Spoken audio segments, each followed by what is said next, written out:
Então, pessoal, na aula passada nós falamos dos planos bissetores, que são os planos que nós utilizamos para dividir os quadrantes em partes iguais. Nesta videoaula nós vamos falar desses espaços que foram criados quando nós passamos os planos bissetores. Na verdade, estamos a falar dos octantes. Mas antes de eu falar mais sobre os octantes, deixa eu desaparecer daqui da tela e já vou explicar o que são esses tais de octantes. Nós já dissemos que quando nós passamos os nossos planos bissetores, dividem os nossos quadrantes em duas partes iguais, criando assim no total 8 novos espaços iguais. Isso é muito interessante. Por exemplo, no primeiro quadrante já dá para ver que nós temos dois novos espaços. O primeiro espaço nós chamamos de primeiro octante. Atenção, isso não é um 10, é um número 1 e uma letra O, o que nos refere ao primeiro octante. Ainda no primeiro quadrante nós vamos ter o segundo octante. Sendo assim, se formos a continuar com a nossa lógica, vamos ver que no segundo quadrante nós vamos ter o terceiro e o quarto octante. No terceiro quadrante vamos ter o quinto e o sexto octante. Por final, no quarto quadrante vamos ter o sétimo e o oitavo octante. Como eu disse, os planos bissetores dividem os nossos quadrantes criando 8 novos espaços iguais. E todos os pontos que estiverem localizados dentro dos nossos octantes vão ter de ter as suas características, que é assim que nós vamos conseguir localizar. Vamos poder dizer, o ponto A está no primeiro quadrante, no segundo octante, está no terceiro quadrante, no quinto octante. Então, agora nós vamos estudar exatamente as características dos pontos em cada octante.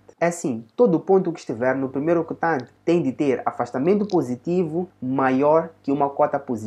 É só vocês repararem o gráfico, vocês vão conseguir ver que o nosso valor de afastamento é positivo e pelo comprimento das retas é bem maior que o nosso valor de cota, que também é positiva por acaso. Todo ponto localizado no segundo octante tem um valor de afastamento positivo menor que o valor de cota positiva. Todo ponto localizado no terceiro octante tem um valor de afastamento negativo menor que o nosso valor de cota positiva. Todo ponto localizado no quarto octante tem um valor de afastamento negativo maior que o nosso valor de cota positiva. Todo ponto localizado no quinto octante tem um valor de afastamento negativo maior que o nosso valor de cota negativa. Todo ponto localizado no sexto octante tem um valor de afastamento negativo menor que o nosso valor de cota negativa. Todo ponto localizado no sétimo octante tem um valor de afastamento positivo menor que o nosso valor de cota negativa. Todo ponto localizado no oitavo octante, por final, tem o seu valor de afastamento positivo maior que o nosso valor de cota negativa. É assim, tem uma coisa que eu quero que vocês prestem muita atenção. Quando nós consideramos maior ou menor, nós não estamos a ir literalmente na matemática pura, onde o número que está mais perto de zero é o número maior. Não. Para fazermos essa avaliação, vocês têm de, primeiro, ignorem os sinais, tipo positivo, negativo, foquem somente no número e vejam qual é o número maior.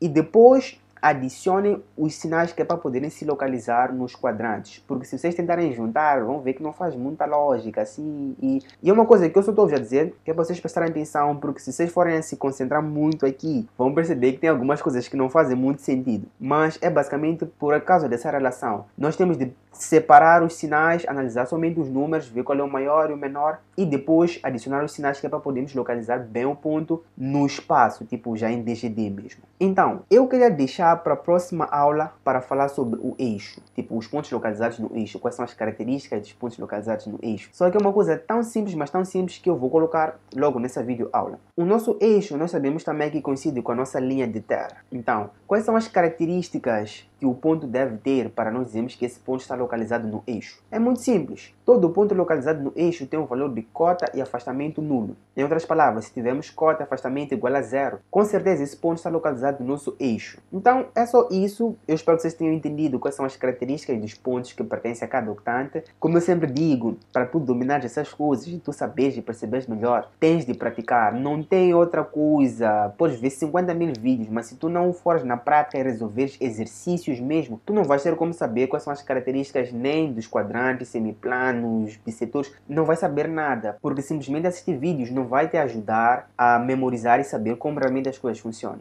Então, para saberes tudo isso, tens de assistir os vídeos e tens de praticar usando exercícios reais que o teu professor pode dar ou mesmo os exercícios que eu deixo na descrição do vídeo sempre que for possível.